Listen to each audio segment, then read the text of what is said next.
Hey, what is up, everybody? This is Cam Fats, aka Cam Jennings, coming at you on behalf of EpicConversions.com. Hope you guys are doing amazing out there on this fine afternoon. I want to talk to you guys about how to succeed online when you're in a saturated niche. The fact of the matter is, one of the niches I work out of is the make money online niche, or the internet marketing space. And, it's fairly saturated. So to kind of convey my point about how you succeed online in these saturated niches, I want to tell you a little bit of a story.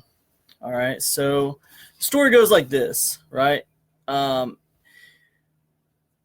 in March, Nebraska faced this thing. It was called a bomb cyclone, right? And it was something I was struggling to understand what it was, but it was called a bomb cyclone. And what it boiled down to was, when all was said and done, Nebraska faced like $1.8 billion in flood damaging, right? It wrecked the state of Nebraska, right? It was absolutely crazy. So a 6-year-old boy in Utah heard about this on television. And you know how 6-year-olds often are. They see things in a strange and unique way, right? They see things a little bit different. And I think that's kind of the beauty of kids. They don't see things quite like the rest of us. They really see things outside the box. Anyways, this 6-year-old boy in Utah, he saw this on TV and he wanted to give them money for some new stuff. One of the things he really focused on, because you know how kids are, they focus on one thing. One of the things he focused on was all the farms and the farm animals and stuff. And he saw that one of the bridges was completely wiped out in Nebraska. And he felt like these farm animals couldn't get across this bridge back to their house. And he wanted to do something about it. He wanted to give them money for this new bridge. And in his 6-year-old mind, he thought a new bridge should cost about $60. He thought this new bridge ought to cost about $60. The problem was, this little 6-year-old only had $3.21 in his savings account. That's all he had. Now his mom, she knew better, but she encouraged him and she said, "Hey, you know what? Follow your passion. Let's see if you can raise some money to help these people in Nebraska." So that's what he did. He went door to door and he raised money. And his mom took it a step further and she started a campaign on Facebook, like a Facebook fundraiser, right? And him and his mom, they ended up earning $285.28 for the state of Nebraska. So he wrote a check to Nebraska Farm Bureau Disaster Relief Fund, and he tucked it in a card, and the card read, "Dear Nebraska, sorry you got flooded." This is about $285.28 that he sent them for a new bridge. Now, here's where the story gets really interesting.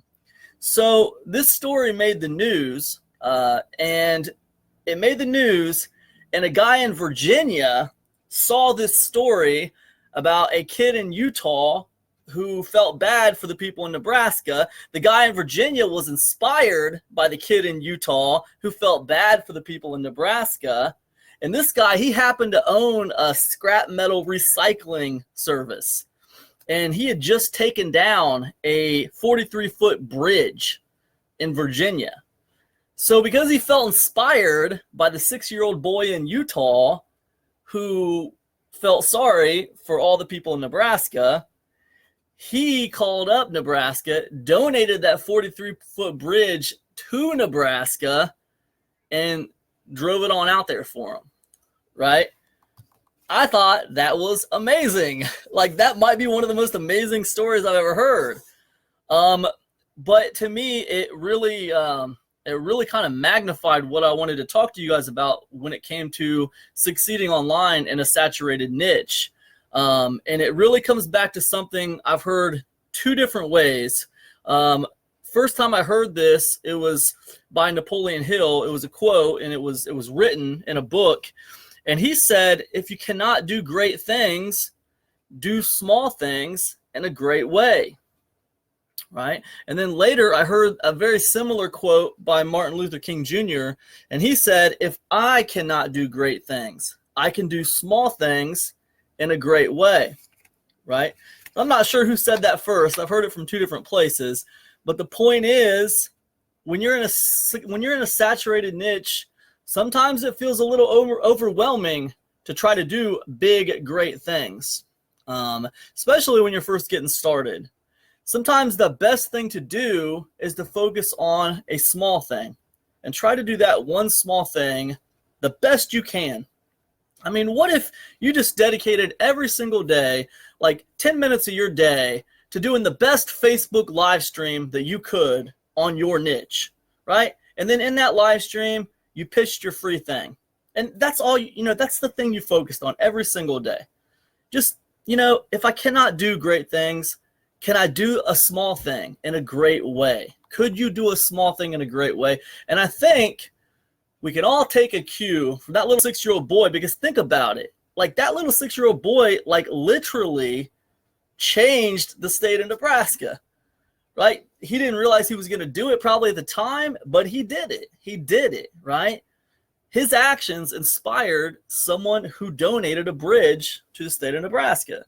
I mean, that's amazing to me. But the funny thing is, that 6-year-old boy hadn't been beaten down by the world enough to feel like he couldn't make a difference, right?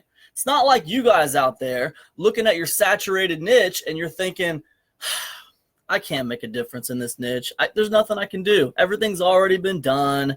There's nothing. What can I add? What could I possibly add to this niche? That 6-year-old boy didn't have any of those biases that you might have. So maybe the answer is to channel your inner 6-year-old boy and start thinking about what you can do.